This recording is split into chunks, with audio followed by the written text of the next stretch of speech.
प्रस्तुति गांधी गांधी गांधी गांधी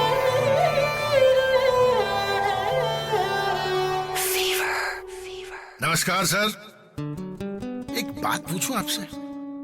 अच्छा ये बताइए, बिना झूठ के क्या आजकल जिंदगी चल पाती है? नहीं मतलब घर पर फोन आए और आप बात न करना चाहें तो आप पत्नी से कह देते हैं ना, कह दो मैं घर में नहीं हूं। ऐसे छोटे मोटे झूठ तो चलते ही हैं लाइफ में। अब जरा सोचिए, अगर मैं आपकी जिंदगी से झूठ की इस फैसिलिटी को एक दिन के लिए हटा दूं तो क्या जिंदगी आपकी इतनी आसान रहेगी? क्या आप अपने बॉस को कह सकेंगे, सर मुझे छुट्टी इसलिए चाहिए क्योंकि एक इंटरव्यू देना है? भाई साहब, जिस दिन झूठ के जूते घर रखकर जिंदगी की खुरदुरी सड़क पर कदम रखना पड़े ना, बड़े बड़े सूरमाओं को पसीना आ जाता है। सर मेरा नाम भारत है, स्वतंत्र भारत, और मैं सुना रहा हूं एक ऐसे शख्स की कहानी जिसमें इतनी कुव्वत थी कि बचपन में ही झूठ के जूते अपनी जिंदगी से बाहर फेंक दिए थे।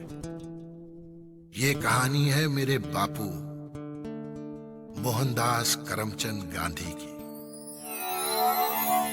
वैष्णव जन तो तेने कहिए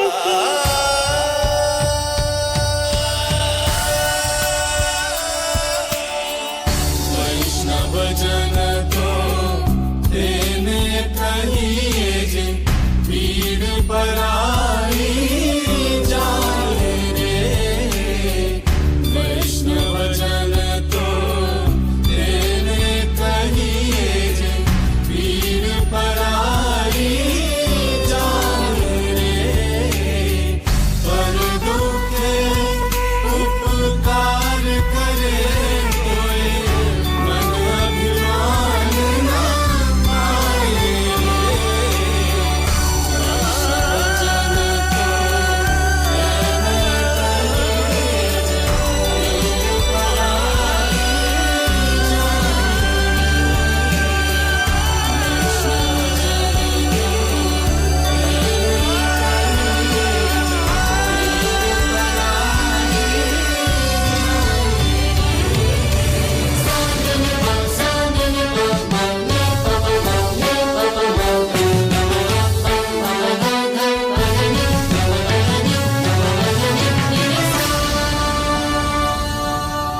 झूठ के साथ मेरे बाबू का 36 का आंकड़ा था।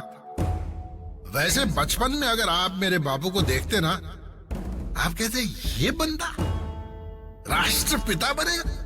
क्या है इसमें? दुबला पतला शरीर, सहमी सी पर्सनालिटी, पढ़ाई में एवरेज। लेकिन अगर आप उस दिन गांधी परिवार के घर होते तो आपको उनकी महानता की एक झलक जरूर मिल जाती। बाबू बाबू बाबू आज शाम को मुझे नाटक देखने जाना है। सभी दोस्त बड़ी तारीफ कर रहे हैं और मैंने भी कभी कोई नाटक नहीं देखा है। नहीं नहीं, कोई नाटक नहीं, बस घर पर ही पढ़ाई में ध्यान लगाओ। नाटक वाटक सब बकवास है। नहीं बाबू, सत्यवादी हरिश्चंद्र का नाटक है। एक बार जाने दो, सब दोस्त जा रहे हैं। एक बार कहा ना, नहीं तो नहीं, बस। लेकिन बापू, आप ही तो कहते हैं ना कि हमें हमेशा सत्य के पथ पर चलना चाहिए। इससे तुम्हारा नौटंकी देखने से क्या संबंध है? बापू, ये नाटक सत्यवादी हरिश्चंद्र का नाटक है ना, तो मैं जरूर ही इससे कुछ सीखूंगा। अच्छा ठीक है, जिद्दी है एक नंबर का तू। अभी से ये हालत है, बड़ा होकर मालूम नहीं क्या करेगा। तो मैं जाऊं बापू? समय रहते घर आ जाना और वहां शरारत बिल्कुल नहीं करना।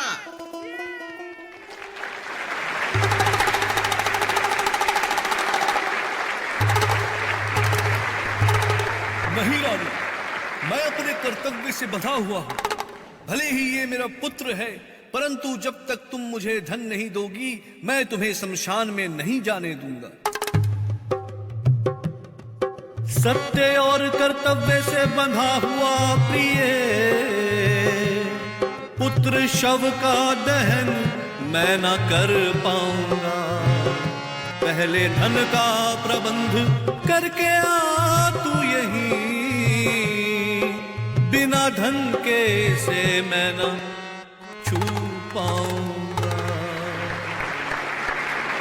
आज मैं राजा नहीं, राजा डोम का एक तुच्छ सेवक हूं। उनकी आज्ञा के बिना मैं हमारे पुत्र के शव को हाथ भी नहीं लगा सकता प्रिय। मुझे क्षमा करना प्रिय, मेरे हाथ सत्य और वचन से बंधे हुए हैं।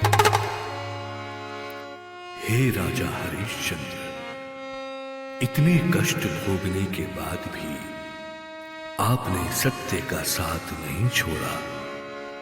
आप महान हैं राजन, आप महान हैं। सत्यवादी राजा हरिश्चंद्र की।